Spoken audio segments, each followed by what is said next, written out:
Hello everyone, welcome to Bees in a Pod. I'm your host Mo. And I'm co-host Mash. Today we're joined by a very special, long anticipated guest, Cameron. Hello. Cameron, hello, do you hello. want am I good to use your full name? Yeah. Cameron Bray. Cameron Bray. Joseph Mungo Bray. Cameron Joseph Mungo Bray. What That's my full name. Who are What Cameron name? Joseph Mungo Bray. Who are you? Who am I? Oh Who my are God. I don't know. This is a difficult question. Yeah, it's What an do you- interview question. When you say who are you? Yeah, it's an difficult to interview answer. question. Like, I guess, I mean, we know each other from the neighborhood, Yeah. from Poplar. Mm. I work at a place called Urban, which is around the corner. It's like a garden and other things. It's a good way of describing it. yeah. But it's always difficult because I don't know if that is me. You know, I am a part of Urban. Yeah. But who Well- am I? I don't know. Well, do you want to tell everyone a bit about Urban and what Urban do? Because that's a part of who you are. That's a part of it. It's a very important part of it. Yeah. Yeah. It's an amazing place, you know. I think it's got this aura. It's got an amazing aura. It's worth a visit because when you describe it, it doesn't quite. It's not, you know, you can't describe it very well, and you can't describe it very easily because it's a super complicated Yeah. thing that's lots of different things at once. Yeah. But it's a cool spot. It's an old. If I guess I'm describing it for someone who's never seen it before. It's an old car park on the edge of a really busy road. It's a bunch of old garages, and it's like asphalt, right? So this is kind of painting a picture of a quite a strange place, right? And then within the little car park that we've got, there is a lot of amazing stuff that happens. So there's a bunch of food growing. We've got like 13 residents growing food there from the Teviot estate. We've got a kitchen, a community kitchen we run loads of meals out of. We've got places to gather, so we all hang out outside. We've got big tables to kind of gather around. We've got some studio spaces with amazing people in them doing incredible work and running workshops. We've got a program of workshops that we put on with the people who are in the studios, but also with kind of a wider network of, you know, local legends or people with loads of different expertise. So it's like a place where stuff takes place. There's like a workshop so you can make stuff. There's a compost toilet so you can make a personal contribution. That's right. Not every donation has to be financial. It doesn't have to be financial, exactly. And there is, at the moment it's not there, but there is an anaerobic digester as well. So it's a place where Nice. it's a place we're testing out how you might think about food waste differently and how you might think about a system that's a bit more joined up at a neighborhood level. There's also a mushroom farm. Yeah. I love mushrooms, and I love your mushroom farm. yeah. It's like you're going into a freaky science lab. It's like a space. It's like a sci-fi. It really is. It's like being in a sci-fi film. I've got a photo of it. If I remember when I'm editing, I'll try and add it in for. Yeah, It's got that kind of light going on. yeah. It's got like cool UV lights. Yeah. It's like there's an egg growing in there, like an alien egg. There could be. And I've got to testify to the space in itself because obviously this Urban is right outside where I used to live. So I've been there 15 years and it's never been used. Like you said, it's always been like a garage space, but even the garages, like I've never seen them in use. It's like some car park spaces there, and so on. But like prior to you guys, it's never been in use. There's never been anything happening there. And then seeing how much it's grown, you know, how advanced it's become, and to see even being used by the community, it's such a, like, I testify and vouch for how amazing it is. Yeah, know? no, Thanks, honestly, we speak about Urban a lot. For avid listeners, they'll know there's been a few episodes where we've spoken at length about you guys because it's. Thank you. Out to the avid listeners. Yeah. Thanks for listening. Yeah, thank you for listening. Yeah, holla, all three of you. Yeah. So it's, you know, I love the innovative nature of Urban and kind of where you're trying to head towards, and you know, there's so many awesome kind of concepts out there, and I love that you guys bring it to here, bring it in here to East London, and coming up with new kind of ventures as well. And it's awesome. It's really exciting. I guess that's the idea. It's like, you know, how do we test out new ways of living together? How do we test out ways that might prioritize different things? prioritize people in the neighborhood, prioritize, different ways to think about waste or electricity or this kind of stuff. But also ways of gathering and ways of sharing knowledge, and how do we learn, and how can we think a bit differently about the kind of spaces we can learn in and from, and the kind of environments we can create which are actually maybe better for learning. How do you make a more conducive environment than a super formal like classroom situation, right? Were you involved in setting up Rub? Because I know there's a sister. Is it sister in France? Right? It's been happening for a long time. I can't remember exactly the order in which things happen, but basically, Public Works, who I work for, it's a design practice. Kind of architects and artists working together, critical design practice, it calls itself. We're working with a French organization called Atelier d'Architecture Autogéré, AAA. And together they set up a kind of few pilot of these projects. I think there's like 3 in Paris. They've kind of popped up and closed. I keep trying to go to ones in Paris. I've been in Paris a couple of times over the last few years, and I'm like, let's go have a look, but not happened yet. Got to be done. And there was one set up in Hackney Wick as well in like 2015, I think. And then in 2017, the one in Poplar opened. But I've only been around working here since 2019. When we moved in. Yeah. We both moved in at the same time. Maybe 2020? No, it wasn't 2019. 2021. Okay. Time is elastic. You never know when. Yeah, that's when like things just opened up. Just opened up. Yeah, like. Yeah, because I was going to say 2019 was COVID period. When we moved into the Teviot Centre, lockdown hit 3 months later. Yeah. So we just got the contract for the building, and then man. we're closed for a year and a half.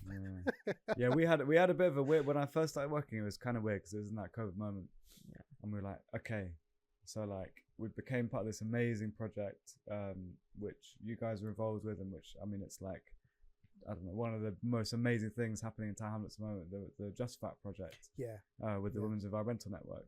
And so we had some workshops planned. We were able to do loads of things which we hadn't necessarily been able to do in such a kind of year-long program kind of way in the years before that. So it's a super amazing moment, but also kind of difficult because these kind of like year and a half of lockdown that people have had, no one wants to come out of the house anymore. Yeah. And so we were like, okay, come on, we're putting on a program, and then no one's coming to anything. And we had these really weird, when you had to do like, you weren't allowed in the same space, social distancing, 6 groups of 6 or whatever. So we did these online like Zoom workshops. People were clearly just like so fed up with Zoom at this point. So no one came. I think Paul Moncrief, the OG, who's been coming since day one, he was like, I think he came to something. But this is after we'd done like, we'd done a seed drop across the whole neighborhood. We sent seeds to all the households. Oh, that's sick. Wow. And it was like a slow burner, slow starter. Yeah. But from there, it's like flourished. There's loads of stuff on there. Every Thursday you can come along and there's cool shit going on.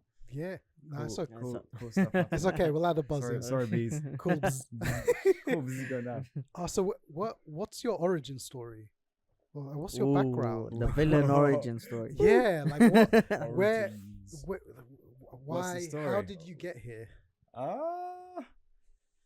You know what? I love people, man. I love people, and I love people coming together, and I've always been really, really interested in that. And I think that's the kind of maybe the end game for me. It's taken a few weird turns on the way, but I'm trained in architecture. So my background's in architecture. Cool. I'm trained as an architect. Well, I'm not allowed to call yourself an architect. You have to do like a professional exam, which I've not done. So I'm not allowed to say I'm an architect. Part 3. I would be a rubbish. I have not done my part 3. I actually would be quite a bad architect, I think. Really? So Why? I don't do. I'm not a detail. Well, not. I'm not. I don't think I have the ability to zoom in on details over a long period of time in like quite an abstract way, and to think super kind of 3D like about tiny little objects. For me, it's much more about strategic thinking. And about bringing people together and about kind of ideas and maybe the beginnings of architecture projects, but not delivering stuff. So that's my education background. Yeah. But my life background, maybe I don't know, could be interesting to chat about. Yeah, definitely. Yeah, go ahead. So I lived in London for 2 years when I was a little baby in southwest London. in Tooting. And then at the age of 2, me and my parents, at that time the only child. I've got 2 little brothers now. But me and my parents, we moved to India. So I moved to Delhi when I was 2 years old. Wow. I didn't see that coming. And spent until I was 15 living in Delhi with a little gap. We had a little gap in Delhi. Until you were 15. That's a Until long time. That's a long time. Yeah. So I had what language do they speak over there? in Delhi, most people speak Hindi, but it's like So you're fluent in Hindi. I don't. I speak. You know what? I met someone at Urban who's Bengali, but she lived in Mumbai, so she speaks like Mumbai Hindi. Yeah. And so we were doing like phone. We did Monday night WhatsApp video call Hindi classes for a bit. Oh, that's cool. I speak a bit of Hindi. I don't. This is one of my big issues, is that I never. Big issues with my parents. Big beef with my parents is they never made me learn Hindi, because a lot of people speak English. You spent 10 plus years over there, right? Bad vibes. Bad vibes. You thought naturally you'd pick it up though. You just listen to people speaking. I think there is a fair bit of it there, but I never got properly taught. Yeah. I mean, it's a weird. You live in a weird bubble as well, right? I went to a French school. I learned French instead You of learned learning French in India. In Kinda India. mad. Yeah, Nice. yeah. Super weird. Super weird. But yeah, it gave me a love for like people coming together. Gave me a love for like big cities and like the chaos of big cities. I think I've had that forever now since then. Yeah. India's the place if you want to be around a lot of people. It's the place where and it's given me a lifelong passion for like South Asian cooking as well. Which I think I try and bring with me here to Urban as well. So yeah, then at 15 I had the opposite. I moved to the Lake District, moved to like rural Cumbria where my grandparents lived. Beautiful. And I was living in a village with like 50 people and something. 50. Like it was like no 50 is like 50 houses, like a few hundred people, 50 houses. Wow. A pub and a church. Wow. And that was the infrastructure of the village. Well, so that was huge. Yeah. Which is quite wild. Lived in the Lake District for 3 years, and then I moved to Edinburgh to study. Did a degree in Edinburgh. Nice. Lived in Scotland for a bit, and then I ended up in London when I did my masters. Wow, full circle. Full circle. Yeah. And what sprung your kind of love? I'm assuming there's a love for nature and the environment, considering your work area. Where did that passion come from? That's an interesting question. Probably like from my upbringing a lot, like the kind of holidays we had as a kid, or the kind of activities we did as kids. We were just outdoors a lot in the park or whatever it is. We used to live in Delhi. We used to live next to an amazing place called Humayun's Tomb, which is like it's like a mini Taj Mahal. Inspired the Taj Mahal. So it's like a Taj Mahal, but not made out of marble, made out of like sandstones. It's like red and kind of beigey colored. Oh, cool. And we used to go and hang out there loads as kids and walk around lots and like go running around the edges. And I remember you could kind of break in as well when it was closed. So I remember when I was a bit older, when I was closer to the 50, this is maybe one of the reasons I left. I was a bit of a naughty kid. You could break in and you could go and like the sunset over there was crazy. It was like incredible. I can imagine. So maybe like trek. Like did my grandparents, actually my dad's parents, were really into to like taking pictures of flowers. It's kind of strange. So they'd go on these treks. They became obsessed with the Himalayas, so Himalayan flowers in particular. And so they go on all these treks. So as a kid, we went on loads of treks in Nepal quite a lot. Oh wow! And in the north of India as well, in like Himachal Pradesh and stuff. So I think that must have instilled it. But I think it's been a slow burner. Like working here, I feel like has been a real eye opener for me in terms of learning so much from people like Katrina, who are just like incredibly knowledgeable and like resourceful and kind of experimental with things like gardening. And so that's made me fall in love with gardening. Like I didn't realize I love gardening. In the last few years, I've had this total kind of explosion into that. But I think also like food has been a long-term interest. And I think maybe trying to understand how food is grown and made has been something that I've zoomed in a bit more doing this job, and is super interesting, and I guess connects us to thinking about nature as well. Yeah, and community, because it's what I love about the work Urban does and the work we're doing here, and Just Fact as well, as like for those who don't know, Just Fact, it stands for Just Food and Climate Transition, and it's a huge program funding pot by the Women's Environmental Network, where it's all aimed at kind of doing loads of little experiments amongst a few different organizations in East London, where we're all trying to find ways of creating a just food system. And that comes in loads of shapes and forms and loads of different everyone's coming at it from a different angle of their expertise, which is the beauty of it, because you're getting this beautiful, diverse range of solutions, and you're considering different perspectives, because there is no one size fits all solution, right? Like, it's the easy way, especially in kind of mainstream politics. Just one big answer, ULEZ, one bit that's going to fix everything. You know what I mean? Like, we're gonna do this. It's just there's no one blanket answer. It's lots of little things, and really, it's for particular communities, right? Every little hub, things work a little bit differently, and that's what I've really grown to appreciate with what we're all doing, and especially I think what really excites me about Rurban is the scalability of what you guys are trying to kind of find. So especially with the first thing I was introduced to when I came down to Rurban with our young people was this kind of concept of trying to have a food waste collection system to then go into the anaerobic digester and create not just energy for kind of use, but also you're creating compost that can then be grown. So you got your food waste, that you eat your food, throw the food waste away, it gets collected, gets turned into compost, gets grown into food, you eat it, and then you got there's the loop. There's the loop. And I was so that can actually be done then. I think there are other happens. We do it. We collect. We make compost now. I mean, the anaerobic digester system is about to be reinstalled on site at a kind of slightly higher spec, which means we can collect quite a lot more. I mean, you have to ask. I don't know if you guys have had like Rocket on here. No, you have to get Rocket down, because Rocket is the kind of the big brains behind all this AD stuff. But effectively, we're going to be able to collect stuff from like maybe one of the blocks of the Teviot Estate. So I guess it's trying to say, we've done this micro test. It was able to collect a little bit. Now what happens when we kind of go a bit bigger? But also we're composting just using a fairly straightforward kind of composting system, which is also amazing. People bring us food all the time, and it's like, it's kind of crazy that we live in a city. I mean, I guess is what you were alluding to a minute ago, Mo, about like the scale at which stuff happens, and this kind of infrastructural scale means that, I guess it's like a big ship, isn't it? A big ship turns really slowly, whereas a little sailing boat you can kind of zip around. Exactly. And so the way in which food waste is dealt with right now is really bad. It goes. If you live in a block of flats, you don't get food waste collected separately. It just goes in your bin, in your black bag, and it gets incinerated. And so that releases loads of stuff into the atmosphere.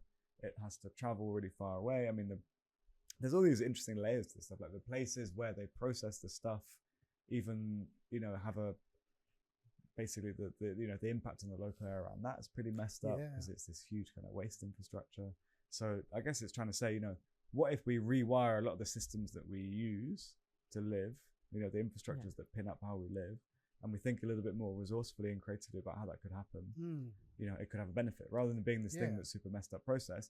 Actually, your food waste, it releases a gas which you can burn. Sure, but it does. Composting does the same thing. It does release greenhouse gases into the atmosphere, because that's how stuff breaks down. But it's saying that it's a much more minimal impact than it would be if it goes through an incinerator, and also that heat that you're creating from burning the gas can be used for something. But also you're creating a compost which, like you say, you can grow with, or you're creating a liquid fertilizer which you can grow with as well.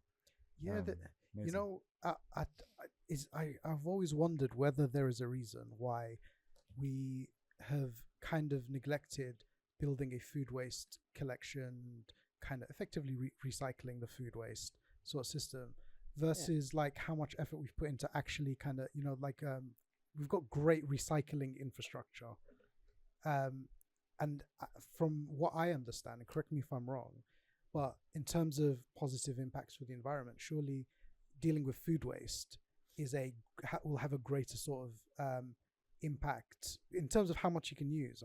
I someone correct us, because I don't know. I don't know. This is purely conjecture. I can't profess to be an expert at all at this stuff. But I imagine in terms of the impact. But I imagine you're getting more. I don't know. Maybe not. Maybe we need an expert on to corroborate. You need the scientists in there. But I guess for us, it's more like, what are also the social ramifications of that? So like, when you bring your food waste down and you grow food together, what does that make?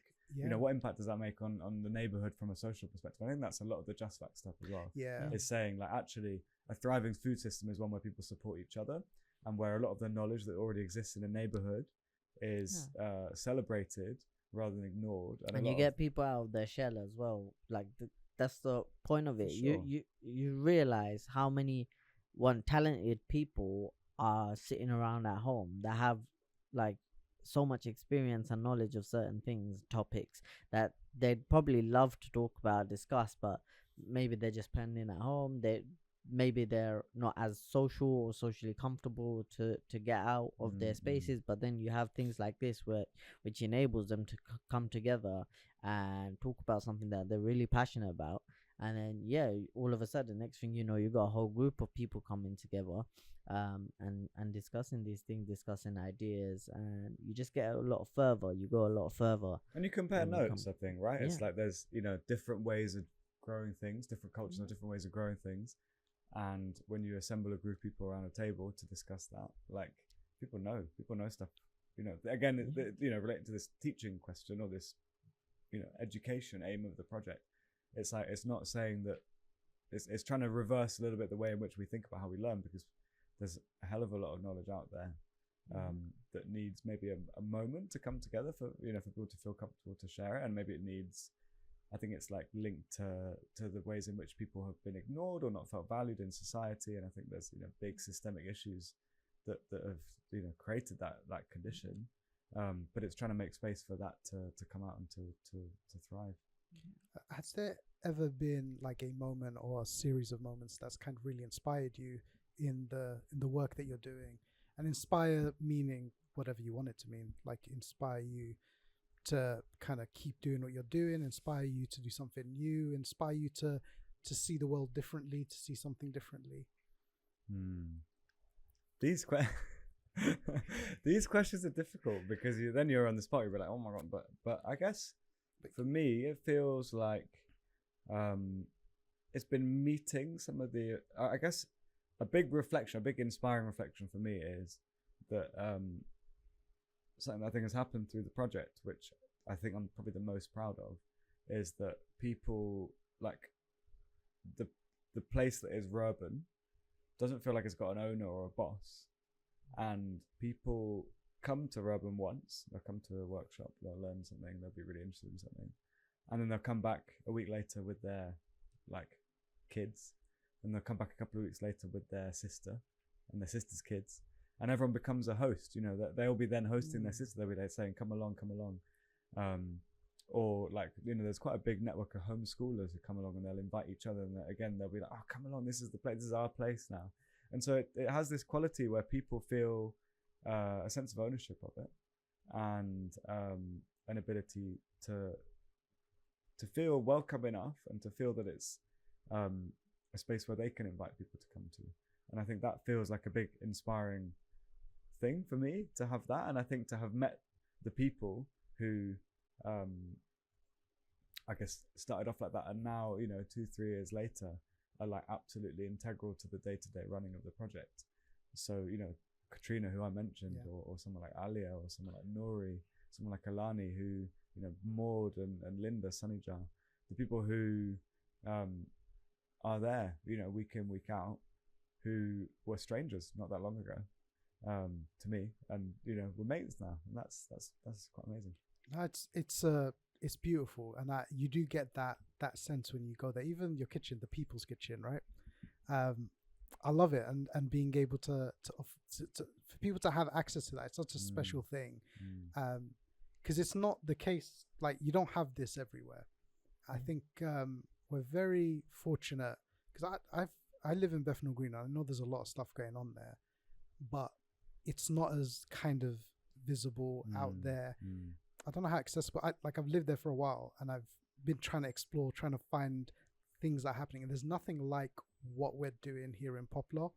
I'm sure there's stuff out there that probably just needs to be highlighted, that people need to know about, but I think what we're doing here is special, and the amount, the diverse range of kind of projects that are giving people that sense of ownership is amazing, because it's not often you can walk into a space in London and feel like, oh, this is something I can kind of take ownership of and lead on, and it's very liberating. It's a special place. I mean, I always say I know more people here than I do where I live. I don't live, right. I live 20 minutes away, but this is much more my neighborhood than the neighborhood I live in. I feel the same, and it's the thing that I love, and I think Robin is a great example of it, is the use, the innovative and creative use of disused space and effectively wasted space. Because it's a pet peeve of mine. Like where I live, we have these, like, in where the like private car park is, they've got these random and I've complained about this before. Mash is gonna be like, here he goes again. It's about the bushes. It's about the bushes. It's about the bushes. The bushes. Why can't they put any plants there that have usage? Why can't they? Maybe bushes are useful. Maybe the birds are really happy. Have you ever listened to the bushes? It's true. You put your ear against it. It's true, but there's so many that, and especially around the area as well, around all the different blocks. I don't understand why, like, they can't be utilized for kind of multi-use. Like, you do need stuff there that's just for the ecology. But there should also be space, like you guys utilize kind of any little bits that you can find for growing space that people can just kind of take ownership of. And we have like rows and rows and rows of these bushes and trees. Maybe at least have like one or two in there that people can grow stuff in. But the thing is, there's no infrastructure in place for people to be able to reach out to the landlords of that area to actually ask for that. And I've tried, and they even had a community consultation in I didn't even know we had a tiny little community center that is closed all year except for winter when they make it a warm bank. That is not well advertised. But the space just sits there. And they had I've lived there for 3 years, and they've had one community consultation, like, hey, what do you want to see around the area? And I came there and I was like, look, I help manage a community center. I'm happy to volunteer as much of my time to make something happen here or in the area. Gave them my number, told them this is where I live. Here's my number, here's my email, here's my work number. Just contact me when I can do. And I've not heard back at all. They clearly don't take B seriously. They don't. Don't take B seriously.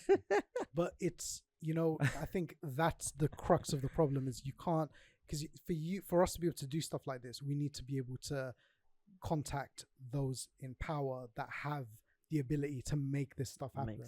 And there's such a block in most places.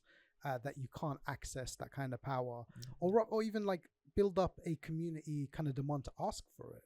And I don't know what it is. I mean, there's like so many different factors that could be doing that. Is it like that it's a council-run service and they don't have any funding, and so they don't have any resources to just have someone there you can reach out to? I mean, councils are notoriously impossible to they're known connect for with you someone, can't. Right? They're known for like not being able to reach them. Like literally anyone you speak to, who they always say, I've been trying to get a hold of the council, and that you just can't ever get But I think also the council is this big thing, and it's like, how do you there's a million there's I'm so doing a bunch of many work with councils at the moment, my other job.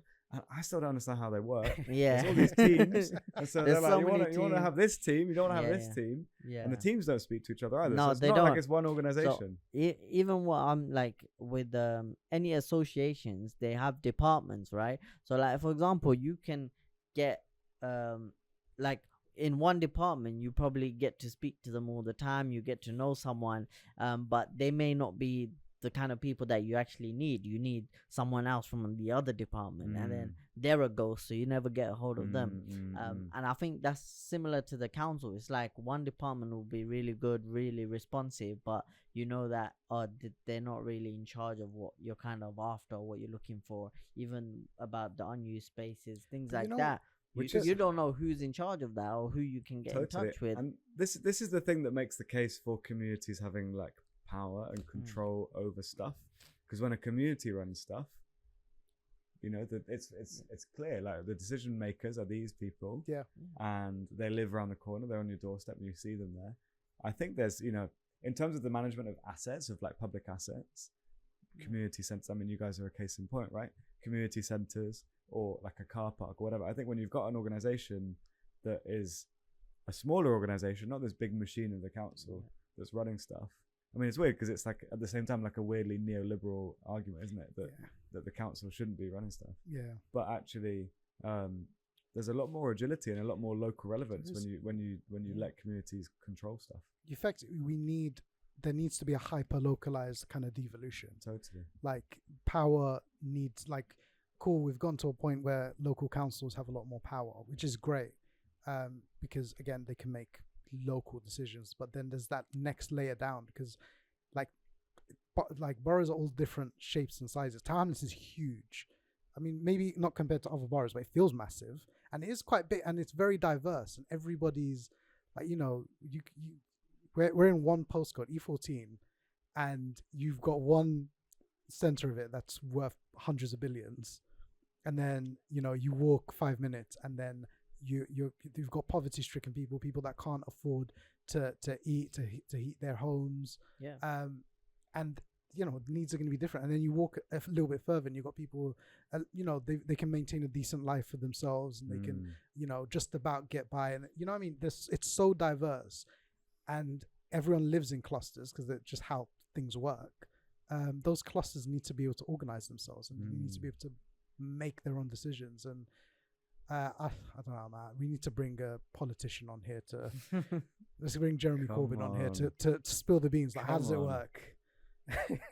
That would be amazing. Because we need to know. And we've recently, Leaders in Community recently have joined as members for Citizens UK. I'm not sure. Have you heard of them? They're awesome. So it's a national group all around kind of community organizing and leveraging power and community power to serve the needs of the community. And the biggest kind of crowning achievement was getting the national living wage. The living wage. Yeah, they're great. You guys, we can facilitate an introduction of them because they're amazing. But yeah, the living wage. Yeah, that was something that they were campaigning for years and years and years, until it got adopted as an official policy. So it's signed into law now. Yeah, and it's a legacy that's still going. You got the London living wage now, and the most recent thing is trying to fight for living wage for carers. But anyway, they are an organization that facilitates this, and that's what they're trying to push this whole thing where we want to fight for more devolution. And that's one of they've got loads of agenda points. Yeah, I think it's good to get really nerdy about this kind of legislative stuff because I mean, I'm just thinking when you were saying this before, I was thinking about the Soane Centre in town at Cemetery Park. I don't know if you heard about what's happening there. They got evicted so the council owns the space. They got given like a super short eviction notice. And then they're like, nah, man, we've been here for years. We're a community organisation. We're going to try and buy the building. We want to fundraise to buy the building, to do, I think they call it community asset transfer. Because it's like, why does the council own it? What's the relevance of the council owning this thing and then kicking people out who are doing good work? Yeah. It's a community space. That's what I mean. But they'll own buildings or they'll have assets, but then they'll never be in use. So if they have it, they won't have use for it. Like it's just for them, it's a property. But for everyone else in the community, you've got especially if you've got the managers of the place there who are doing amazing work for the community. It's such a big thing for them, but for the councillor, like, oh, it's just something we own. It's just a property. I'd like to find out how churches work. Because churches are interesting because they do a lot of community stuff, right? But they always own the building. Yeah. It's an interesting model. We should get church on. Yeah, church on. Get a chairman of the trustees church. Because it's a long established institution. So I'm sure there's centuries of legislation and precedents that they can play on. But to go back to you do have to get a bit nerdy about some of the legislative stuff because it's how you have to speak their language. You have to understand how they work. It's very difficult, and it's intentionally built that way. Like we were saying earlier, where it's hard to get in touch with councils. the bureaucracy exists for a reason. It is a tool. Smash it down. Yeah. Come on. It's a tool. It's a tool, Yeah. and it's it's one kind of method of maintaining control. Because if they were easy to access, we'd be able to get everything we want, which goes against some of that stuff. Will go against their interest, which is weird because their interest is meant to be our interest, but that's not always the case. It's not always the case. Yeah. It's not always like that. Is it? Yeah, exactly. So, what's been kind of a challenge that you face? I know we've been speaking about challenges. Do you know what my big challenge is right now, which is a bit awkward? What? Is that I'm supposed to You're be supposed to be somewhere on a meeting. else. Oh my Is God, it's that? 3. Okay, Oh, okay, let's wrap it up. Let's wrap it up. Okay, that's Let's a good. wrap That's it a good up. leeway. That was That's a good challenge. Yeah. But we're gonna have you back. We have to. I would love to come back. Wait. Maybe also to do a little plug. The challenge is the thing I'm going to right now is a meeting of the Teviot People's Kitchen, which is this amazing group of local legends that have come together over the last few months, supported by Wen. Big up Wen. Supported by Just Fact, to think about, okay, right now we depend on grant funding to do stuff, right? How do we think about different ways of organizing, but different ways of running programming, so that the amazing work that I think everyone does within the context of Urban, same with you guys, how can that keep going? How do we keep doing stuff so that we're a bit more resilient, a bit less grant reliant? So it's training, it's testing business ideas, it's running meals, running events, running fundraisers. That's what we're gonna chat about. Thank you for leaving us on like the juiciest thing that we could get stuck into. So now we got to bring him back for part 2. Yeah, now we have to bring him back. That's it. I'm here. We'll organize it again. But Cameron, thank you so much for your time. Thank you, guys. This has been a great, long anticipated conversation. We'll back out another time again. It's been joyful. You have to come. I do radio as well. You have to come on my radio show. Can we dress as bees? Yeah, you can dress it. Well, I mean, it is radio. It's not this. It's not okay. this hybrid radio. This just makes me feel. Right. This makes us It feel. will put us in our element. Yeah, in our suits. I will come through. it. That'll be great. Yes. Bees in the Wild. And a little plug for listeners, Bees in the Wild, new series. If you like the podcast, you'll love Bees in the Wild. We go out in the wild. Mash hasn't joined me for one yet. Yeah. But we've got one coming soon actually for the following the honey harvest. But we're gonna wrap it up there. Yep. Thank you, Cameron, for your time. And thank you for listeners for listening in. Thank you for listening. Yeah. Tune in, round 2. Yeah, round 2 is going to come soon. But yeah, thank you for listening. I've been your host, Mo. I've been your co-host, Mash. And you've been listening to Bees in a Pod. Make sure you like, comment, subscribe, all of the good stuff. Hit the notification bell. Ding dong. Ding dong. Bing bong. Thank you. Bing.